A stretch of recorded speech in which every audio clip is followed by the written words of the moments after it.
RR Kids friends, आप सबका हमारे YouTube चैनल RR Kids में स्वागत है। आज हम आपको एक मोरल स्टोरी सुनाने वाले, चलिए वीडियो स्टार्ट करते हैं।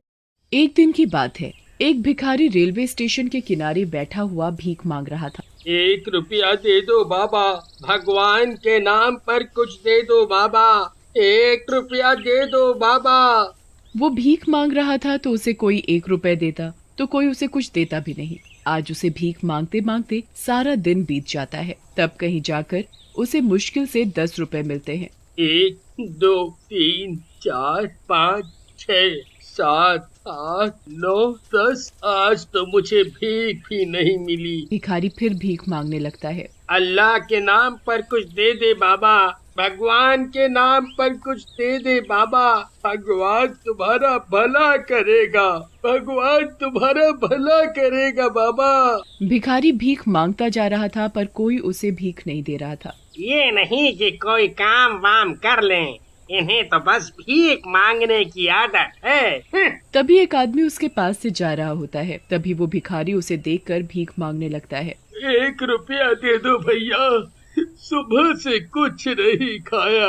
वो आदमी उस भिखारी के पास जाकर रुककर उसे भी खरी खोटी सुनाने लगता है। तुम कुछ काम क्यों नहीं करते? यूं भीख मांगना अच्छा लगता है क्या? भगवान ने दो हाथ दिए हैं काम करने के लिए, फिर भी तुम भीख मांगते हो। तुम लोगों की तो आदत है भीख मांगने। क्या साहब, आप भी कैसी बातें करते हो? मुझ भिखारी को कौन काम देगा? बोलकर तो सब चले जाते हैं, पर काम कोई देता नहीं, कोई नहीं देता। चलो हटो मेरे रास्ते से। सुबह सुबह पता नहीं कहाँ से आ जाते हैं ये लोग भीख मांगने। वो आदमी उस भिखारी को पैसे दिए बिना चला जाता है। भिखारी फिर वही स्टेशन पर जाकर बैठ जाता है और आवाज लगाने लगता है। भगवान के नाम पर कुछ दे दे बाबा, इस गरीब की दुआ लगेगी, कोई दे दे बाबा, सुबह से भूखा हूँ। भगवान के नाम पर दे दे बाबा, सुबह से कुछ नहीं खाया। साहब कुछ पैसे दे दो, साहब कुछ पैसे दे दो। वो आदमी जल्दी में था तो वो उस भिखारी को कोई जवाब नहीं देता और वहाँ से आगे जा रहा होता है। तभी उसकी बेटी के स्कूल बैग से किताब निकलकर भिखारी के आगे गिर जाती है।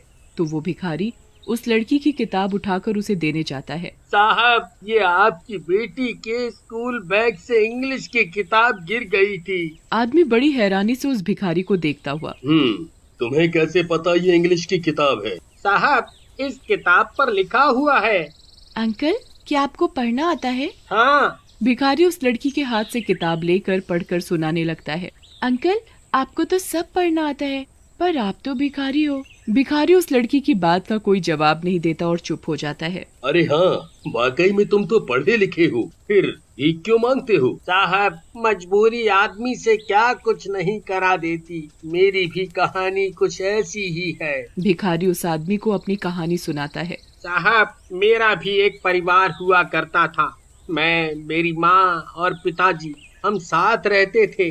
सब कुछ ठीक था, पर एक दिन मेरे पिताजी का एक्सीडेंट हो गया, जिसकी वजह से उनके दोनों हाथ चले गए। अब सारा बोझ मेरी माँ के ऊपर आ गया और उनकी भी तबीयत खराब रहने लगी थी, जिसकी वजह से सारा पैसा उनके इलाज में लग गया। और एक दिन एक एक करके मेरे माँ बाप मुझे छोड़कर इस दुनिया से चले गए। अब मेरे पास रहने के लिए ना घर था, न खाने के लिए खाना। साहब, भीख न मांगता तो क्या करता? तुम पढ़े लिखे हो, कोई काम कर सकते हो। साहब, मुझ भिखारी को कौन काम देगा? तुम मेरी बेटी को ट्यूशन पढ़ा सकते हो। क्यों मजाक कर रहे हो साहब? मैं सच कह रहा हूँ। क्या तुम मेरी बेटी को ट्यूशन पढ़ा सकते हो? मैं तुम्हें उसे पढ़ाने के पैसे दूंगा। बोलो, मंजूर है तुम्हें? भिखारी की आंखों में आंसू आ जाते हैं और वो रोने लगता है और वो गरिमा को पढ़ाने के लिए हाँ कर देता है। ठीक है, कल से तुम इस पते पर मेरी बेटी को पढ़ाने आ जाना। वो आदमी भिखारी को कुछ पैसे देता है और उसके हाथ में पता देकर वहाँ से चला जाता है। और अगले दिन भिखारी उस आदमी के बताए पते पर पहुँच जाता है और वो आदमी भिखारी को देखते ही कहता है, आ गए तुम? आओ आओ, यहाँ बैठो। मैं तुमसे तुम्हारा नाम तो पूछना भूल ही गया।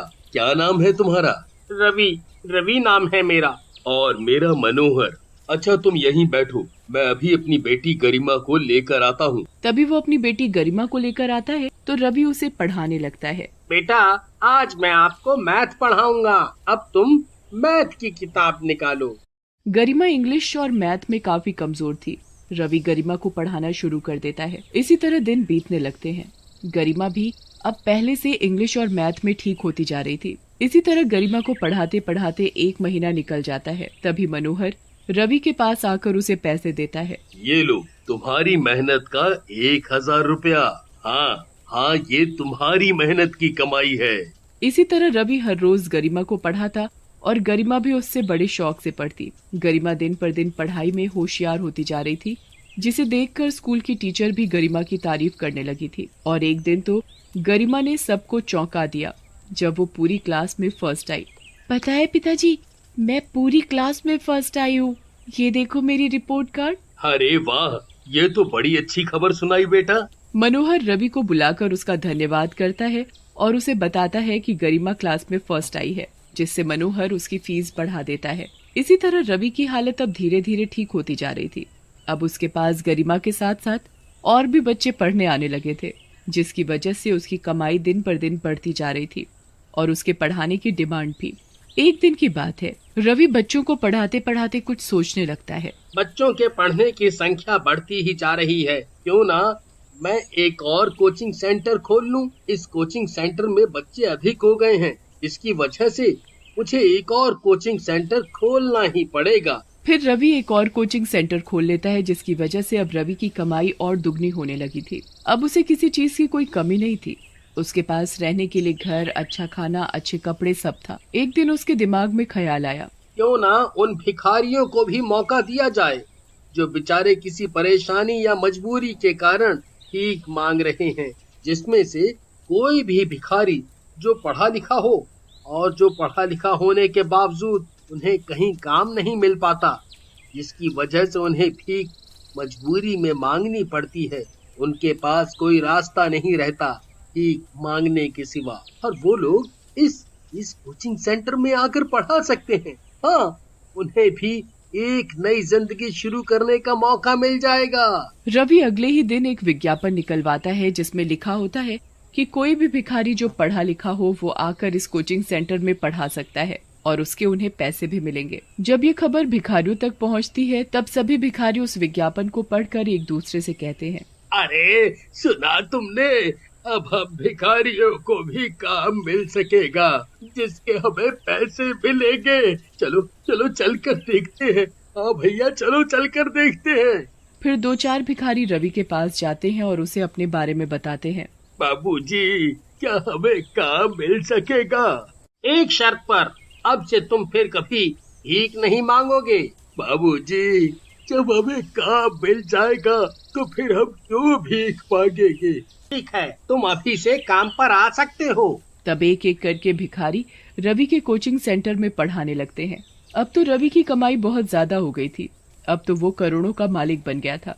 फिर एक दिन बहुत ही बड़े परिवार में रवि की शादी हो जाती है और वो अपनी पत्नी के साथ हंसी खुशी रहने लगता है। तभी एक दिन वो अपनी पत्नी के साथ घूमने जा रहा था। तभी एक भिखारी उसके आगे आकर भीख मांग रहा था, तो वो उसे कुछ नहीं देता। तुम कुछ काम क्यों नहीं करते? क्या बाबूजी, आप भी कैसा मजाक करते हो? आपको भीख देनी है तो दो, वरना जाओ यहाँ से। आपने उस भिखारी को पैसे क्यों नहीं दिए? आज अगर मैं उसे भीख दे देता तो उसे भीख मांगने की और आदत पड़ जाती और वो कभी काम करने की सोचता ही नहीं। अगर हर आदमी इसी तरह सोचने लगे तो एक दिन एक भी भिखारी नहीं रहेगा। सही कहा आपने। एक दिन की बात है, रवि अपने ऑफिस से घर की ओर आ रहा होता है। तभी रास्ते में उसे सड़क के किनारे कुछ छोटे छोटे बच्चे भीख मांगते हुए दिखाई देते हैं। ओह, इन मासूम बच्चों का क्या कसूर, जिनके माँ बाप इन्हें पैदा होते ही छोड़ देते हैं या कोई मर जाता है, जिसकी वजह से इन मासूम बच्चों का बचपन भीख मांगने में निकल जाता है। मुझे इन बच्चों के लिए कुछ करना चाहिए। फिर रवि वहाँ से अपने घर चला जाता है। उसे यूं परेशान देखकर रजनी पूछती है, क्या बात है, आप कुछ परेशान नजर आ रहे हो, कोई बात है क्या? फिर रवि अपनी पत्नी रजनी को भीख मांग रहे बच्चों के बारे में बताता है। मैं क्या करूं जो इन बच्चों का बचपन खराब ना हो। क्यों ना हम ऐसे बच्चों के लिए घर बनवाएं जिसमें वो रह भी सके और पढ़ाई भी कर सके। हाँ, मैं कल ही एक काम शुरू करवाऊंगा जिससे इन बच्चों को कभी जिंदगी में भीख नहीं मांगनी पड़ेगी।